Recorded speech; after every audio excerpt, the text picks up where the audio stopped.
Lyca production சுபாஷ் கரன் மற்றும் red Jain movies தயாரிப்பில் உலக நாயகன் கமல்ஹாசன் நடிப்பில் பிரம்மாண்ட இயக்குனர் சங்கர் இயக்கத்தில் உருவாகியுள்ள இந்தியன் 2 வரும் ஜூலை 12 முதல் உலகமெங்கும் உங்கள் அபிமான திரையரங்குகளில். தற்போது திமுக செய்தி தொடர்பாளர் வழக்கறிஞர் திரு ராஜீவ் காந்தி நம்மோடு தொலைபேசி வாயிலாக இணைந்திருக்கிறார். வணக்கம் ராஜீவ் காந்தி. வணக்கங்க. திமுக தான் நம்மளுடைய பொது எதிரி, அதனால அதிமுக தேமுதிகவினர்லாம் பாமகவுக்கு வாக்களிக்கணும் அப்படின்னு அன்புமணி பேசியிருக்கிறார். திமுகவுக்கு நெருக்கடியா? அதாவது தேர்தல் களம் முழுக்க திராவிட முன்னேற்ற கழகத்துக்கு ஆதரவாகும். விக்கிரவாண்டி மக்கள் முழுக்க முதலமைச்சர் அவர்களுடைய திட்டங்களுக்கு ஆதரவாக இருக்காங்க.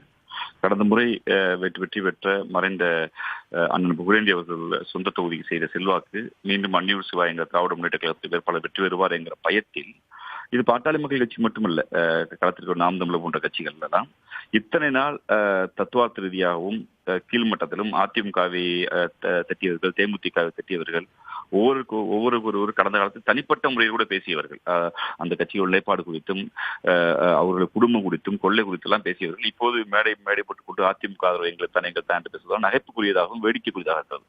மக்கள் மன்றத்தில் அவர்களுக்கு அது எவ்விதமான பிரதிபலனை அது கொடுக்காது. அதிமுக என்ற பிரதான எதிர்கட்சியுடைய நிலை இப்படித்தான் இருக்கிறது.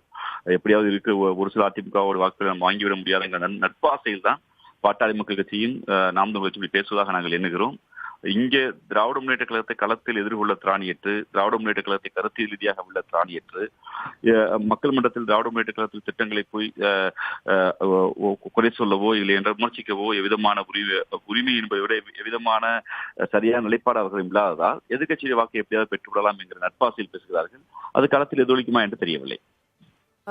தேர்தல் அப்படின்னு வந்ததுக்கு அப்புறம் அது அந்தந்த நேரத்து நியாயம்தான் இல்லையா ராஜீவ்காந்தி? உங்களுக்கு தெரியாத ஒன்று இல்லை. அந்த வகையில அதிமுக தேமுதிக இந்த முறை போட்டியில இல்ல அப்படின்னாலும் கூட அவர்களுடைய வாக்குகள் பாமகவுக்கு போறதுக்கான வாய்ப்பு இருக்கு இல்லையா? ஏன்னா திமுக பிரதான எதிரி, எல்லாருக்குமான பொது எதிரி அப்படின்னு சொல்லி அவர் வாக்கு சேகரிக்க முயற்சிக்கிறார். அதே போல அதிமுக 65,000 வாக்குகளுக்கு மேல வாங்கியிருக்காங்க கடந்த தேர்தலில் அந்த விக்கிரவாண்டி தொகுதியில. அப்ப அவங்களுக்கு அங்கேயும் ஒரு ஹோல்டு இருக்கு. இப்ப இந்த வாக்குகள் எல்லாம் ஒன்றாக சேரும்போது அது திமுகவுக்கு ஒரு கடுமையான போட்டியை உருவாக்கும் அப்படின்னு தானே பார்க்கப்படும்.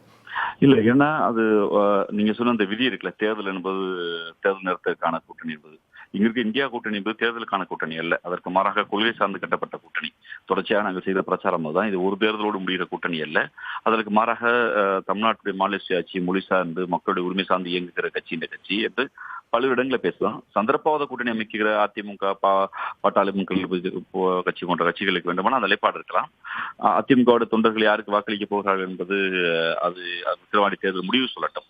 ஆனால் பெரும்பான்மையாக இருக்கக்கூடிய குறிப்பாக மகளிர் முழுக்க திராவிட முன்னேற்ற கழகத்துடைய மகளிர் நலத்திட்டங்கள், அதில் குறிப்பாக விடியல் பேருந்து பயணம், புதுமை பெண் திட்டம், பெண்களுக்கான மாதாந்திர உரிமை தொகை, இதெல்லாம் பெரிய அளவு களத்தில் எதிரொலிக்கிறது. உறுதியாக இன்னும் சொல்ல போனால் கட்டுத்தொகை வாங்குவது கூட பாட்டாளி மக்கள் கட்சிக்கும் எதிர்த்து நிற்கிற கட்சிகளுக்கும் கட்டுத்தொகை வாங்கியெல்லாம் ஆச்சரியம்தான். அதுதான் யதார்த்தமாக இருக்கிறதா நான் பார்க்கிறேன்.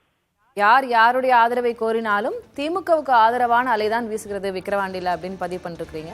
நன்றி திரு ராஜீவ்காந்தி இணைப்பில் வந்து பேசியதற்கு. அதே போல விவரங்களை வழங்கிய செய்தியாளர் ராஜ்குமாருக்கும் நன்றி. லைகா புரொடக்ஷன் சுபாஷ் கரன் மற்றும் ரெட் ஜெயின் மூவிஸ் தயாரிப்பில் உலக நாயகன் கமல்ஹாசன் நடிப்பில் பிரம்மாண்ட இயக்குனர் சங்கர் இயக்கத்தில் உருவாகியுள்ள இந்தியன் 2 வரும் ஜூலை 12 முதல் உலகமெங்கும் உங்கள் அபிமான திரையரங்குகளில்.